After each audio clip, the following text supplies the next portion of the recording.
오늘 우리에게 주신 하나님의 말씀은 누가복음 14장 25절에서 33절까지의 말씀입니다.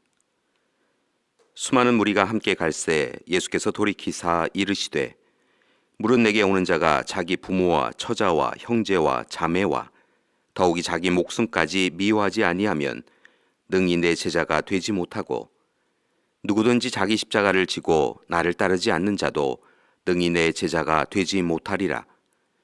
너희 중에 누가 망대를 세우고자 할진대 자기의 가진 것이 준공하기까지에 족할는지 먼저 앉아 그 비용을 계산하지 아니하겠느냐.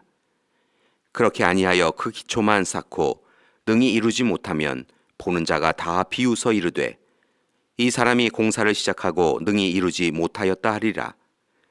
또 어떤 임금이 다른 임금과 싸우러 갈 때 먼저 앉아 1만 명으로서 저 2만 명을 거느리고 오는 자를 대적할 수 있을까 헤아리지 아니하겠느냐. 만일 못할 터이면 그가 아직 멀리 있을 때 사신을 보내어 화친을 청할지니라. 이와 같이 너희 중에 누구든지 자기의 모든 소유를 버리지 아니하면 능히 내 제자가 되지 못하리라. 아멘. 예수님은 오늘 말씀을 통하여서 아주 중요한 문제 제기를 하고 계십니다. 그것은 바로 그리스도인으로서 어떻게 살아갈 것인가, 그리스도인은 어떤 삶을 살아가는 것이 옳은가라고 하는 부분입니다.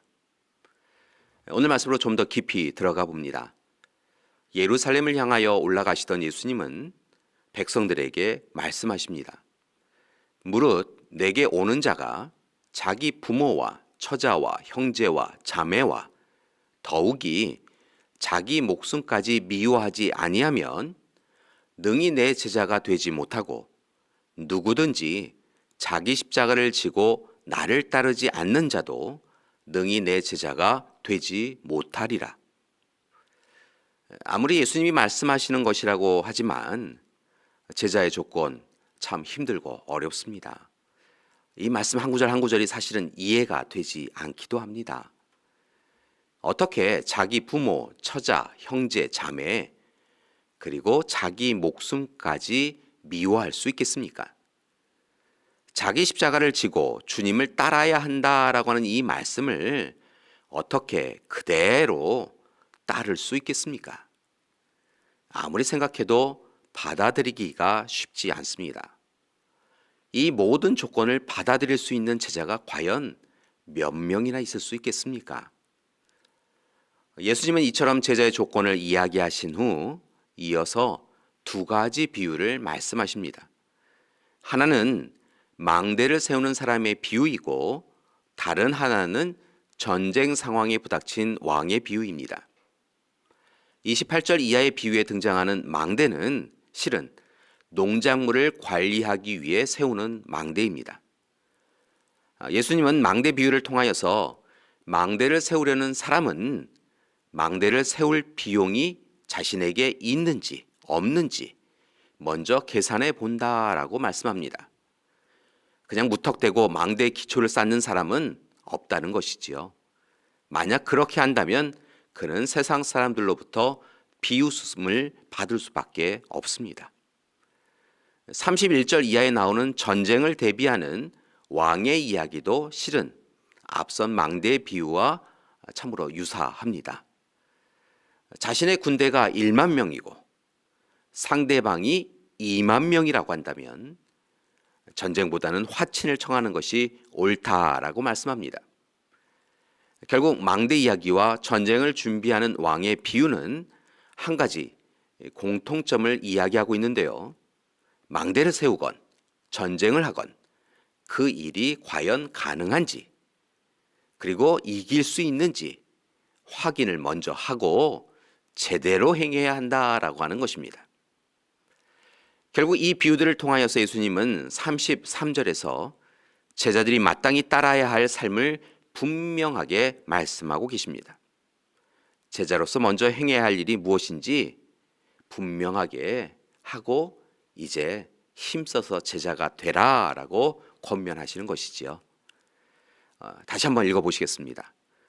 이와 같이 너희 중에 누구든지 자기의 모든 소유를 버리지 아니하면 능히 내 제자가 되지 못하리라. 여러분, 제자가 되려면 먼저 해야 할 것, 그것은 바로 자기의 모든 소유, 모든 것을 버리는 것입니다.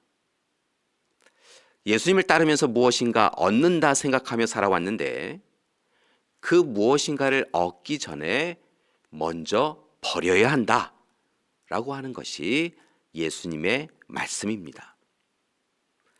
교회 여러분, 기억하실 것은 이 말씀은 단순히 그 당시에 제자들에게만 주신 말씀이 아니라 실은 저와 여러분 우리에게도 주시는 말씀입니다.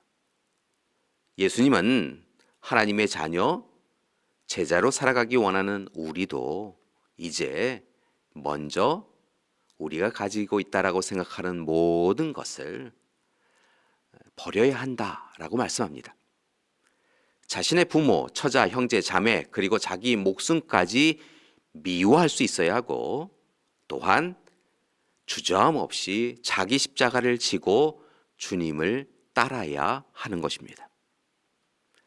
자, 그렇다고 한다면 예수님은 오늘 말씀을 통하여 우리에게 무엇을 원하신 것일까요? 그것은 바로 우선순위에 관한 문제입니다. 먼저 예수님께서는 예수님을 위해서는 우리가 기존의 혈연적 관계를 비롯하여서 세상 속에 매여 있는 자신과도 단절할 수 있어야 한다라고 말씀하신 것입니다. 세상의 무엇보다 하나님과의 관계가 우선이어야 합니다. 주님이 자기 목숨을 미워하고 십자가를 우선적으로 지신 것처럼 우리도 우리에게 맡겨진 십자가를 지고 자신을 부인하고 주님을 따르는 것이 우선되어야 합니다. 특별히 자기 부모, 처자, 형제, 자매를 미워하라라고 하는 이 말씀을 오해하지 않으셨으면 합니다. 이것은 혈연적 가족을 무시하라, 외면하라, 모른 척하라 라고 하는 것이 아닙니다. 부모, 처자, 형제, 자매를 말 그대로 미워하고 또 미워하라 이런 말은 더욱더 아닙니다. 여러분, 하나님이 주신 가정은 천국 하나님 나라의 모델입니다.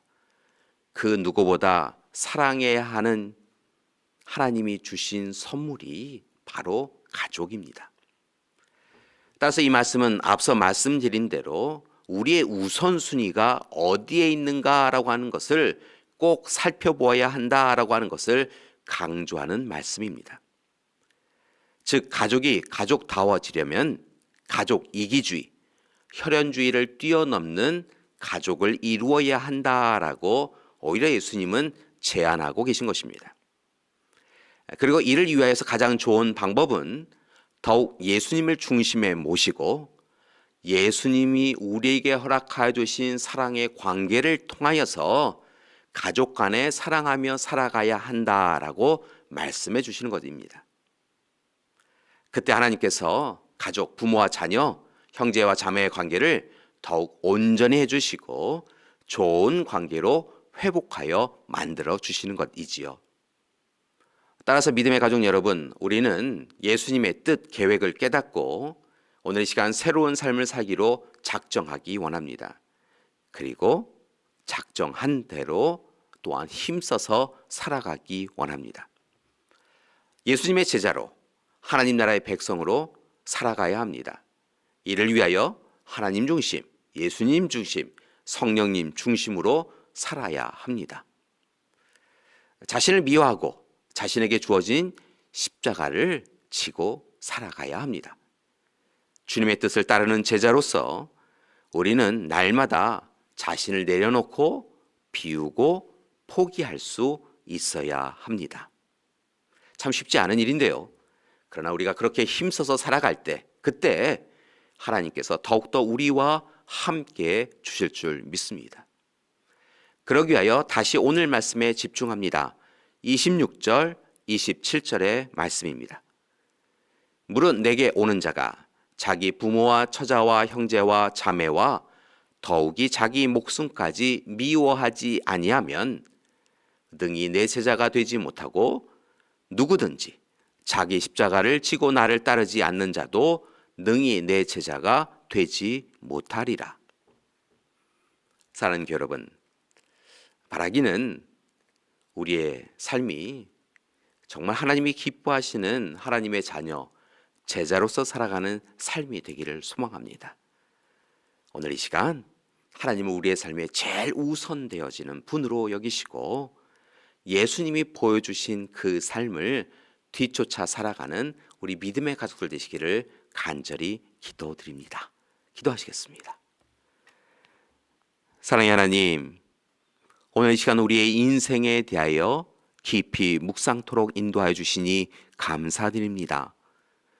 우리가 하나님의 백성, 하나님의 자녀, 그리고 귀한 예수님의 제자라고 이야기하였지만 우리의 삶을 들여다보면 여전히 우리 자신이 중심에 있고, 그리고 또한 우리가 생각하는 사랑에 머물며 세상을 대하였던 것을 봅니다.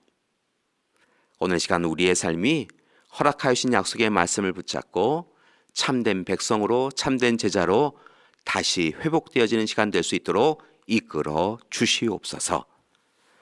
이제는 우리 주 예수 그리스도의 은혜와 하나님의 극진하신 사랑하심과 성령님의 인도하시고 돌보시는 귀한 역사가 오늘 시간 하나님의 백성, 하나님의 자녀로서 예수 그리스도의 제자로 더욱 힘써서 살아감에 있어서 오직 하나님을 우리의 중심에 모셔드리고 우선권을 내어드리고 살아가기로 작정하는 우리 믿음의 가족들 위해, 귀한 가정과 교회 위에 지금부터 영원토록 함께 하시기를 간절히 축원하옵나이다.